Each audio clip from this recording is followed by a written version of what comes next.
Over the course of the Second World War, Germany built more tank destroyers than tanks, and almost none of them were planned. They were reactions. A new enemy tank shows up that they can't kill, so they panic, find a bigger gun, bolt it onto whatever chassis is available, and send it to the front. And what came out of that process ranged from cheap improvised junk held together with gun shields and optimism to some of the most powerful armored vehicles ever built. Some of those solutions were brilliant, some were disasters, and some were both at the same time. So today, we're telling you the whole story about them, one by one, all the way to the end. And it starts with a problem that quite accidentally created the first thing that would turn out to be the greatest tank destroyer of the Second World War. During World War I, every major offensive ran into the same problem. Infantry would go forward, they'd push through the first line of trenches, maybe the second, and then they'd stall, because the artillery that got them there couldn't follow. Horse-drawn field guns weighed tons, and they were trying to cross ground that had been churned into moonscape by their own shellfire. And the communication between the guys at the front, who needed fire support, and the gun batteries sitting a mile behind them was never reliably solved. So what kept happening over and over was that assault troops would advance beyond the range of their own guns and find themselves standing in the open against fortified positions, and they died in enormous numbers because of it. After the war, German officers spent years trying to figure out how the next war should be fought. And the idea that kept surfacing was that infantry needed its own armored, mobile, direct-fire support weapon, something that could physically roll forward with the foot soldiers. While they were building what would eventually become Blitzkrieg, the Germans wanted to solve this specific problem with a concept they called assault artillery. And that's where this whole story begins. Here's the situation with German armor when the war broke out, because you need to understand how this system was supposed to work before you can understand how it fell apart. The Germans wanted one weapon to deal with enemy tanks and one to support infantry with high explosive fire. Two roles, clearly separated. The tank killer was the Panzer III. It carried a high-velocity 3.7 centimeter gun, the KWK-36, same caliber as the infantry's towed PaK-36 anti-tank gun, and given the armor that existed at the time, the 37mm worked just fine. The turret ring in the Panzer III was deliberately made large enough to accept a 50mm gun that was already being planned as the next step. The infantry support role needed a bigger caliber for high explosive power. That was the Panzer IV, which they called the accompanying vehicle. It was meant to roll alongside the Panzer IIIs and clear the path of everything that wasn't an enemy tank. It carried a short-barreled 75mm gun, basically a howitzer on tracks, designed to lob explosive shells into bunkers, field positions, whatever the infantry needed gone. And then there was the third vehicle, the Stug III. A self-propelled assault gun built on the Panzer III chassis, but instead of a turret, it had a fixed superstructure, a low armored box called a casemate. It carried the same short-barreled 75mm gun as the Panzer IV. Both the Panzer IV and the Stug III were meant to do the same job: blast bunkers, support infantry, keep pace with the advance. Basically armored escort artillery. The difference was how they carried the gun. The Panzer IV had a turret that could rotate and engage targets in any direction. The Stug III could only aim about 12 degrees to either side. Anything beyond that, you had to turn the whole vehicle. But no turret meant it was cheaper to build, it sat lower to the ground and was harder to spot, and you could put thicker frontal armor on it for the same overall weight. Trade-offs. So that's the system at the start of the war. 3 vehicles, 2 jobs. Kill enemy tanks, support your infantry. Logical and designed for a world where enemy tanks had thin armor and the 37mm was enough to deal with them. That world lasted about 8 months. The problem was that tanks were getting heavier and their armor was getting thicker, and this gun was about to earn itself a nickname, Door Knocker, a gun that knocked politely on the enemy's armor, and nothing more. The first warning signs came already during the invasion of Poland. Some of the better armored tanks, like the French Hotchkiss H-35s that were present with Polish forces, took multiple hits and kept going. But Poland fell so fast that the problem was easy to brush aside. France was a completely different story. German anti-tank crews discovered very quickly that their gun was nearly useless against the best Allied armor. The French Char B1 had 60mm of frontal armor, and it proved almost completely immune to the PaK-36. There's a famous incident when a single Char B1 named Ure attacked and destroyed 13 German tanks, was hit 140 times, and not a single round got through. The British Matilda II was just as bad, if not worse. 78mm of frontal armor, more than double what the PaK-36 could penetrate at any range. German forces had to improvise. They used outflanking tactics and pulled 88mm anti-aircraft guns into the anti-tank role, because those were the only weapons that could actually kill these things. But the 88s were rare at the divisional level. They were huge, difficult to move, and they were never designed for this job. You couldn't hand every infantry division facing enemy armor an 88mm flak gun and call that a solution. Germany needed something better, and they needed it fast. Now, even before the French campaign began, German planners had already recognized that the PAR-36 wasn't going to be enough against well-armored French tanks. The 5cm PaK-38, which would have been a significant improvement, was still in development and nowhere near ready for mass production. So they came up with a stopgap. They took captured Czechoslovak Škoda 4.7cm anti-tank guns, which were available in large numbers, and they mounted them on the chassis of the Panzer I light tank. The Panzer I was already quite obsolete as a fighting tank at that point, armed with just 2 machine guns and thin armor, but it was also available in numbers. So, the concept was simple. Remove the Panzer I's turret, bolt in the Czech anti-tank gun on a pedestal mount, protect the crew behind a gun shield, and the result was the Panzerjäger I, Germany's first purpose-built tank destroyer. Now don't laugh at it. This was still the very beginning, and you're about to see just how quickly, and perhaps more interestingly, how absurdly this concept would evolve. The crew was 3 men, a driver enclosed in the hull, and a gunner and loader/commander standing in the open fighting compartment, exposed from the waist up behind a gun shield of just 14mm of armor. For German anti-tank gunners who had spent weeks watching their 37mm rounds bounce off enemy tanks, the Panzerjäger I was, at first, a relief, but the problems showed themselves immediately, which you'd probably expect from pairing an obsolete tank with an obsolete anti-tank gun. The gun still struggled badly at anything beyond point-blank range. However, the idea of merging tanks and anti-tank guns was interesting, and the Germans were going to play with it and see just how far they could push it. The problem was that by the summer of 1941, Germany faced an anti-tank crisis far more severe than anything it had encountered in France. When Operation Barbarossa began, the invasion of the Soviet Union, German intelligence had almost completely missed the existence of the Soviet KV-1 and T-34 tanks, or at least their existence in any problematic numbers. They thought it would be a similar scenario to France, a small number of well-armored tanks that could be handled with tactics and air power, making up for the lack of penetrating power. They were wrong. On the second day of the invasion, German units began encountering something completely different. The T-34's 45mm of armor, sloped at 60 degrees, gave effective protection equivalent to roughly 90mm of vertical plate. German 50mm rounds ricocheted off at ranges beyond 500 meters.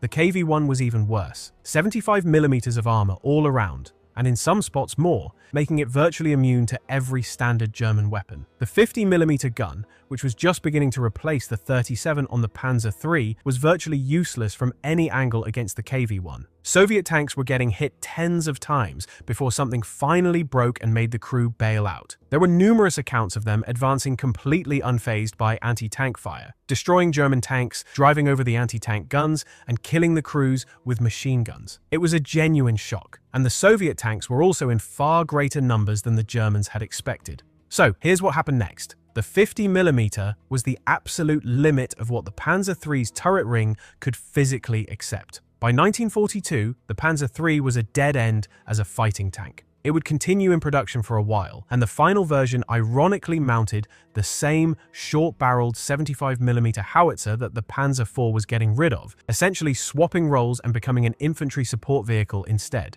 Production stopped entirely in 1943, but the Panzer III's chassis, which was proven, reliable, and already being mass-produced, had a second life ahead of it, because that chassis was what the Stug III was built on. The Panzer IV, on the other hand, had something the Panzer III didn't: a larger turret ring. It had always been the bigger, heavier vehicle, and that extra space meant it could physically accept a much more powerful gun than the Panzer III ever could. The weapon they gave it was a vehicle-mounted version of Rheinmetall's powerful new 7.5cm PaK-40 anti-tank gun. And this gun could penetrate the T-34 frontally at ranges beyond 1,000 meters. The Panzer IV would go on to become the main workhorse for the Germans, the closest thing to a main battle tank in the Second World War. But that's not what we're here to talk about. What matters for this story is what the Germans did while the Panzer IV was being upgraded because the crisis couldn't wait. They were again filling the gaps with 88mm flak guns, which were again scarce and nowhere near enough to solve the problem across the entire front. They needed a solution now, and what Germany had right now, what it could produce immediately, were obsolete tank chassis, powerful anti-tank guns, and an already tried-out idea that seemed like it could work. When the Germans occupied Soviet territories, they captured around 1,300 Soviet 76mm field guns. These could be rechambered to fire the German Pak-40 cartridge, which had much higher velocity and was a genuine anti-tank round. They managed to do this, and the result was a gun that could destroy any tank in the world at standard combat range. That's one ingredient. The second ingredient was whatever chassis happened to be available. Captured French Lorraine tracked artillery tractors came in handy. The Germans had about 300 of those. Among many other vehicles, they were combining with either their own anti-tank guns or these converted captured guns, creating several sub-variants of the same basic concept. About 170 Lorraine tractors were converted with the 7.5cm Pak-40 mounted in a lightly armored, open-topped superstructure with a maximum of 12mm of armor. That was the Marder 1. The Marder 2 used the Panzer II chassis, another German light tank that had become obsolete as a combat vehicle. The Marder 3, built on the reliable Czechoslovak Panzer 38-ton chassis, was the most numerous version, and it was built in several variations depending on which gun was used and how it was mounted. The guns worked brilliantly, and they were a huge improvement over the previous door-knocking 37mm. They could now reliably kill any tank they encountered at significant range. But every Marder variant shared the same fundamental problem. The crew was exposed. The fighting compartment was open-topped, with thin armor on the front and sides, 10 to 15mm at most, enough to stop small arms fire and maybe shrapnel fragments, but nothing more. The crew stood in this open box on a chassis that was too tall, sitting out on the open steppe of the Eastern Front, visible from far away to enemy gunners. Any near miss from an artillery shell or mortar round showered the compartment with shrapnel. Soviet anti-tank rifles went through the armor like tissue paper. And don't even think about urban fighting, where someone could drop literally anything on your head from above, like here in Saving Private Ryan. So, while the Marder versions were yet another stopgap, the Germans now knew they needed something reliable and sustainable because Allied tanks weren't going anywhere. They were just getting thicker in armor and arriving in bigger numbers, and the Germans already had another vehicle in service that was about to prove itself far more suitable for the tank-killing role, the Stug 3 assault gun. The same logic that transformed the Panzer IV applied to the Stug 3, but with a twist that made it even more significant. The Germans developed the 7.5cm Stuck 40, essentially the same weapon as the Panzer IV's new gun, adapted for casemate mounting with slightly modified cartridges for easier handling in the cramped interior. And just like that, the Stug 3 wasn't an infantry support weapon anymore, but a tank killer. And it brought real advantages. A silhouette of just 2.16 meters, which is about 7 feet. Thicker frontal armor for the same weight, because the armor only had to cover a fixed face rather than a rotating structure. The results were immediate. They began destroying hundreds of Soviet tanks on the Eastern Front, where the terrain was perfect for them, especially for ambushes. The Stug 3 would go on to become the most produced German tracked armored vehicle of the entire war, over 10,000 units built. And by German claims, it destroyed more enemy tanks than Panthers and Tigers combined. They finally had the right sustainable solution, instead of Frankenstein merging whatever guns and chassis they had lying around. But that doesn't mean they were going to stop doing it, not even close. Because what you've seen so far was just the warm-up. The Germans had stumbled into a realization that would shape the rest of the war. Mounting a powerful anti-tank gun on an existing tank chassis without a turret produced a vehicle that was cheaper, lower, and simpler than a tank. And in defensive combat, which is what their war was rapidly turning into on every front, it could be much deadlier. Germany would now pursue this concept across every available chassis and weight class. And the vehicles that followed fall into a clear pattern. Each one was either a reaction to a specific battlefield problem, an attempt to mount an even bigger gun on something that could carry it, or an emergency response to a production crisis. And sometimes, all three at once. Now, the 75mm Pak-40 and its vehicle-mounted cousins were good. They could handle the T-34 reliably, and they could deal with the KV-1 at moderate range. But there was a problem with thinking that 75mm was going to be enough going forward. What the Germans could not guarantee was that these guns would kill whatever the Soviets fielded next. German intelligence was already picking up reports of heavier Soviet tanks in development. And there was another problem that no amount of 75mm upgrades could solve, and that was range. On the vast open steppe of the Eastern Front, engagements could begin at 2, sometimes 3 kilometers. And at those distances, the side that could kill at longer range had an enormous advantage. The 75mm L-48 was effective out to perhaps 1,500 meters against a T-34. Beyond that, accuracy and penetration fell off sharply. Germany needed something that could reach out further and hit harder, and the weapon that could do this already existed.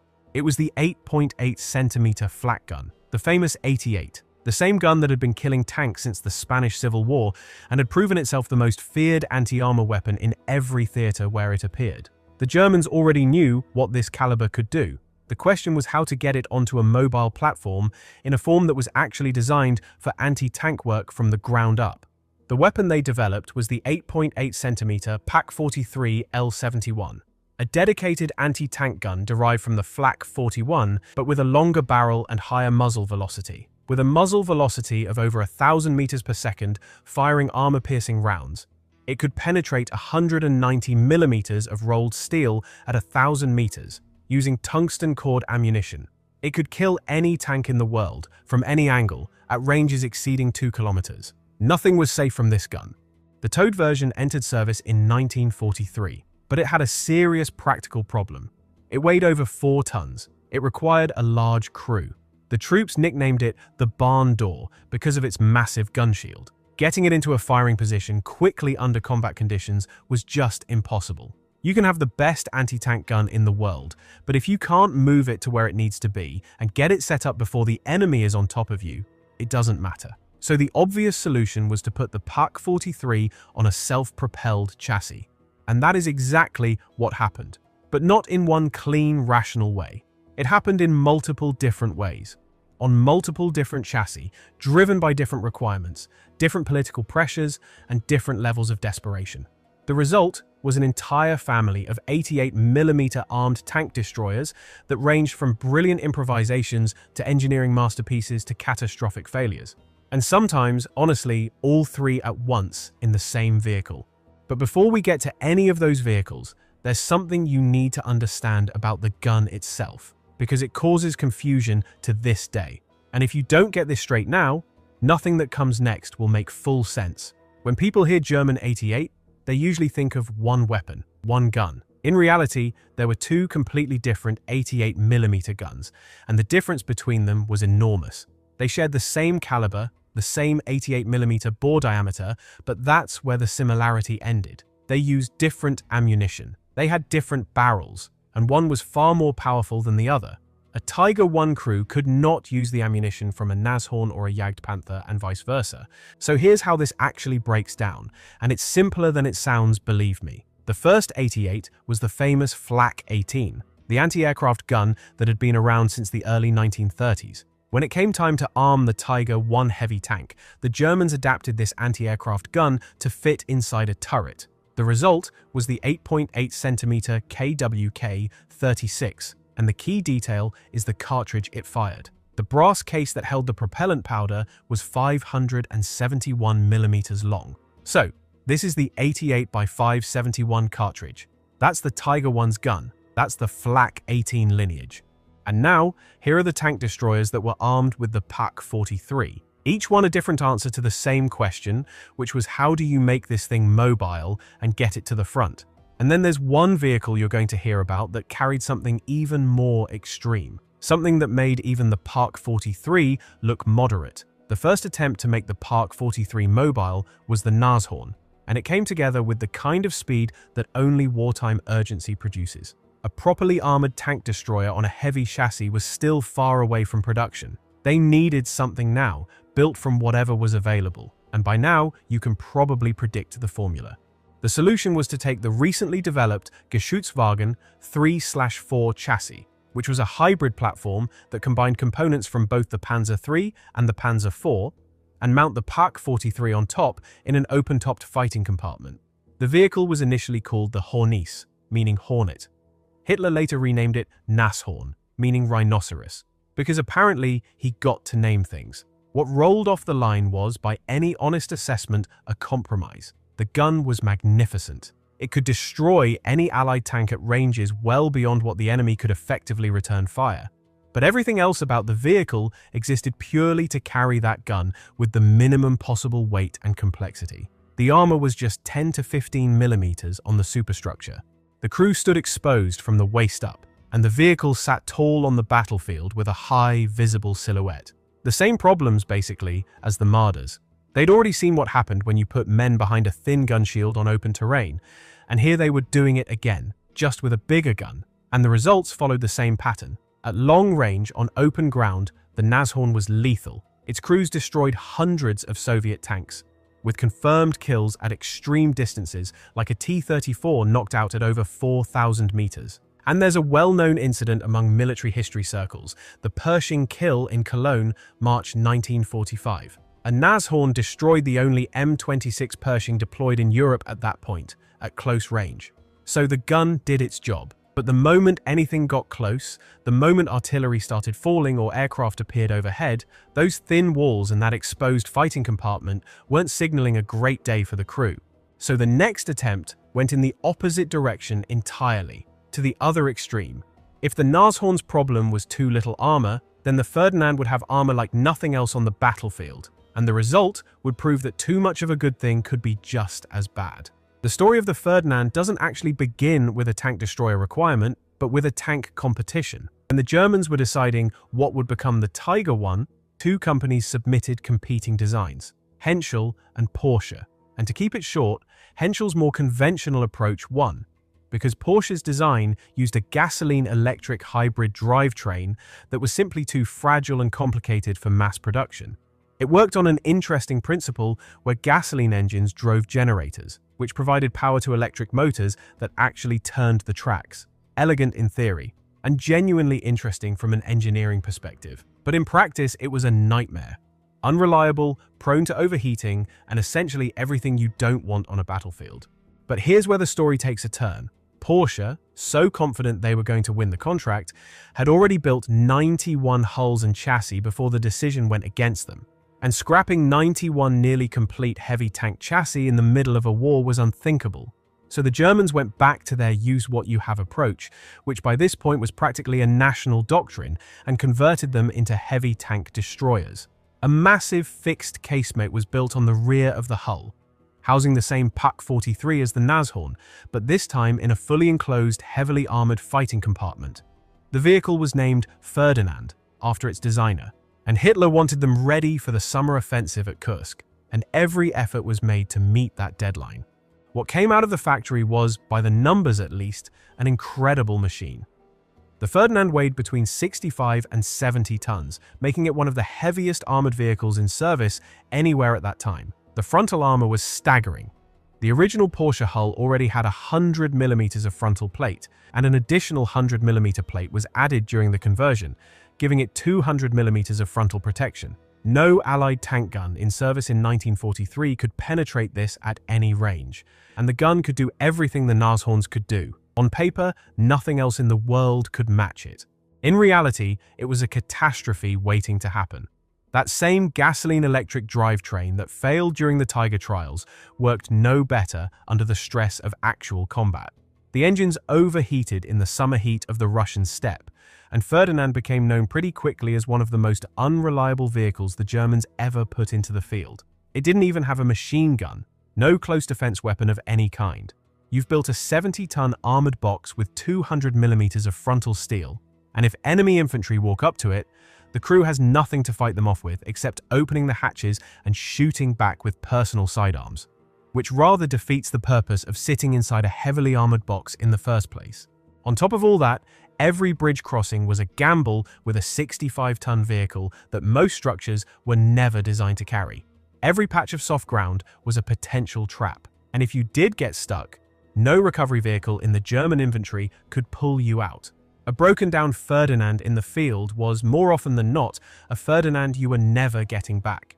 It was later redesigned with some improvements like adding a hull machine gun and more reliable equipment, and was renamed Elephant, to try to slightly clear its reputation of the worst German vehicle that was tied to the name Ferdinand. but it was basically the same thing. Now, while these heavy tank destroyer programs were lurching forward, a completely different kind of crisis struck closer to home. And this one had nothing to do with enemy tanks or insufficient guns. Allied bombers hit and destroyed the Alket factory in Berlin, which was the primary manufacturer of the Stug 3. The damage was devastating. Stug 3 production, which had reached 255 units in October 1943, collapsed to just 24 in December. This was an emergency. By this point, the Stug 3 was the single most important armored vehicle in the German army. Not the Tiger, not the Panther. It was the one vehicle produced in large enough numbers and destroying enough enemy tanks to actually matter at the operational level. Losing its main factory was a catastrophe that needed an immediate workaround. So Hitler approved a proposal to take the Stug 3's entire upper casemate with its 75mm gun and just mount it on the Panzer IV hull instead.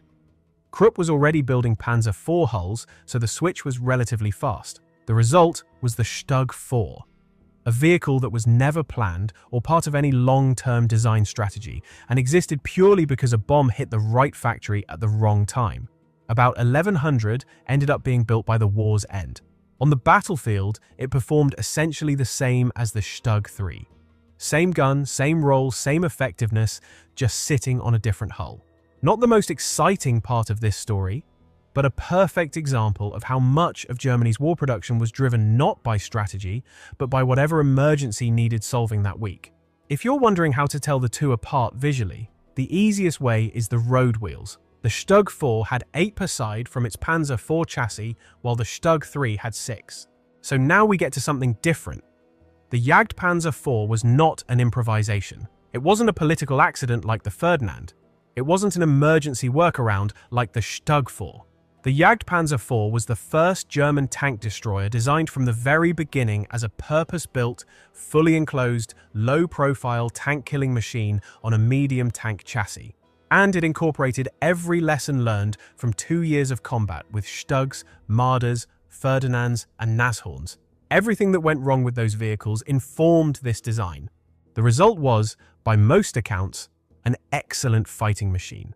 It sat just 1.85 meters tall, far lower than any tank on the battlefield. Its gun situation, however, was more complicated, and it shows a pattern that kept repeating itself across the entire German weapons program. The gap between what was planned and what was actually available. The original intention was to arm it with the long-barreled 7.5cm L/70, the same powerful gun used in the Panther tank. But those guns were in critically short supply, because the Panther program consumed everyone that came off the line.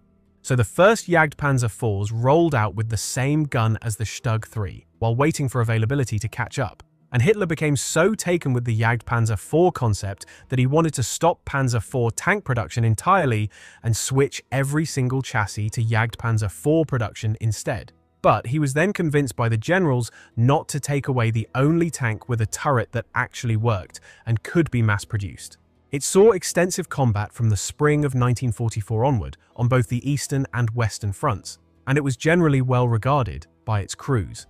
In the defensive fighting that characterized the last year of the war, where vehicles fought from concealed positions and rarely needed to move quickly across long distances, the Jagdpanzer IV was arguably more useful than any of the heavier designs. Total production across all variants reached roughly 2,000 vehicles, making it one of the most produced German tank destroyers after the Stug 3. Now, if the German tank destroyer program produced one vehicle that military historians almost universally agree was excellent, it's the Jagdpanther. But then the question becomes, why did more Jagdpanthers end up destroyed by their own crews than by any enemy action?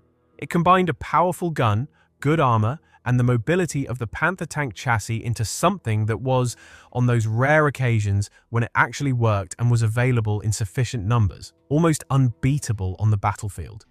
Keyword here is almost, until it ran out of fuel or ammo, or simply broke down at the worst possible moment and had to be destroyed by its own crew to prevent it from falling into enemy hands, which happened a lot.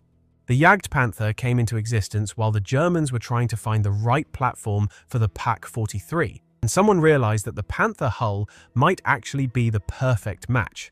The superstructure was a well-sloped casemate with 50 millimeters on the sides, also sloped. Good protection all around. The Jagdpanther's combat debut came in Normandy in June 1944. The most famous early engagement tells you everything you need to know about the vehicle's potential and its curse. 3 Jagdpanthers ambushed a formation of British Churchill tanks. In a brief action, they destroyed 14 Churchills, while losing 2 of their own. And both of those losses came not from enemy fire, but because they broke down and had to be abandoned and destroyed by their own crews. And that really sums up the Jagdpanther. The planned production rate was 150 vehicles per month. Actual production never came close. Allied bombing, material shortages, and the demands of the Panther tank program meant that only around 400 were ever built, spread across more than a year of production. The vehicle didn't show up on the Eastern Front in any real numbers until January 1945, far too late to affect anything. And the Panther chassis, while good, carried a well-known weakness that was actually worse on the Jagdpanther. The final drive gears, which transmitted engine power to the tracks, were a known weak point. And because the Jagdpanther had no turret, it had to traverse the entire hull to engage targets. This constant pivoting placed enormous stress on those final drives, and they wore out faster than they could be replaced. Later, production vehicles got improved final drives that partially addressed the problem, but by that point the war was almost over. So, if the Jagdpanther represented German tank destroyer design at its best, then the Jagdtiger represented it at its most excessive. And honestly, that might be an understatement.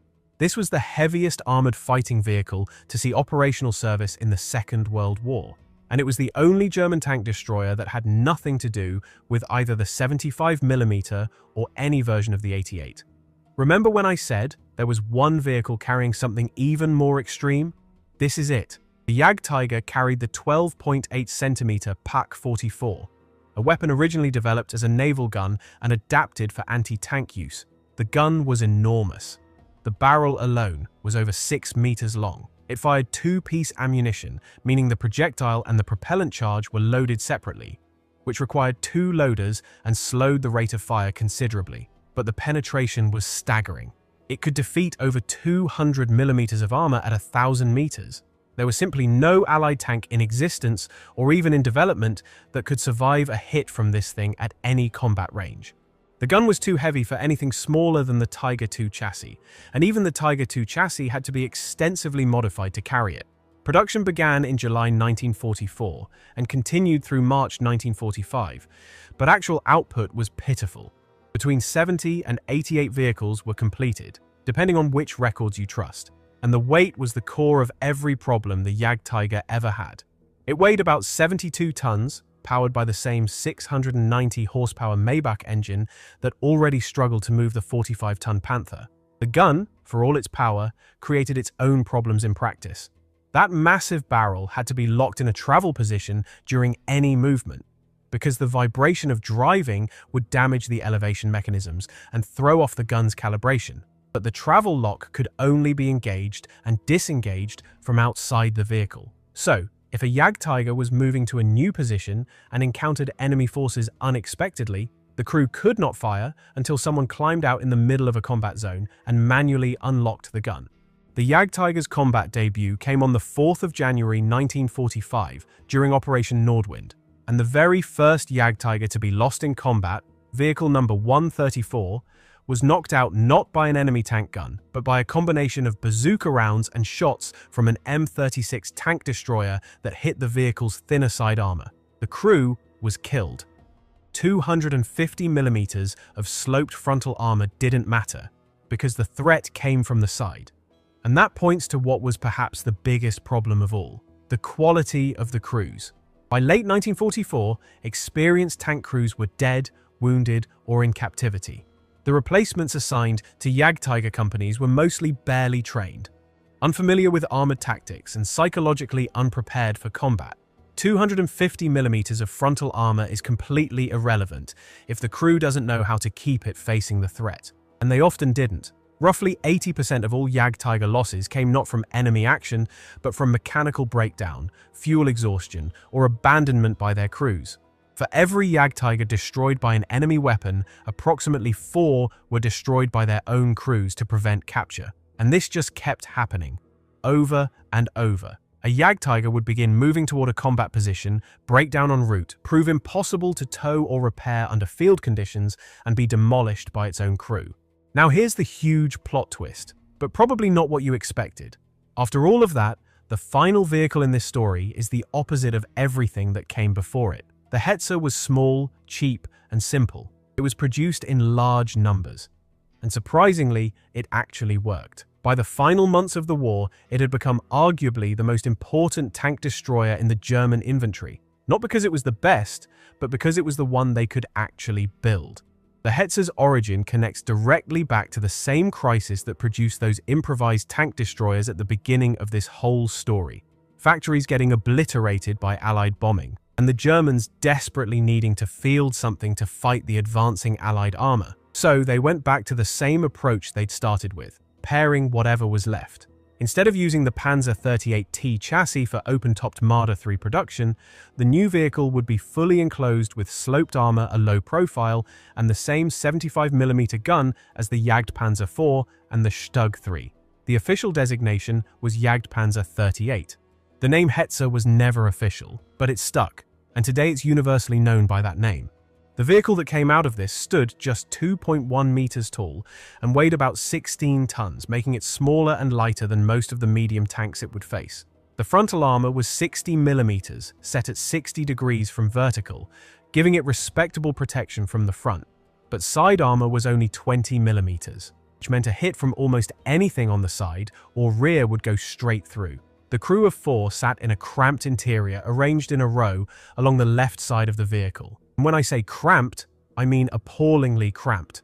And despite all of its limitations, the Hetzer was effective in combat, especially in its intended role of ambushing advancing Allied tank columns from concealed positions with a gun that was still powerful enough to do the job at the ranges it fought at. By the final months of the war, the Hetzer was being produced faster than any other German tank destroyer. And in a war of attrition that Germany was losing, that mattered more than any individual vehicle's performance on a spec sheet. You can look at the entire arc of this story, from the Panzerjäger 1 with its Czech gun bolted onto an obsolete tank, through the Marders, through the Stug 3 finding its true purpose, through the Nashorn and Ferdinand and their opposite failures, through the excellent but unreliable Jagdpanther, all the way to the absurd excess of the Jagdtiger. And it all comes back around to the same place it started. A gun mounted on whatever chassis was available, built as cheaply and as quickly as possible, and sent to the front because nothing else was available.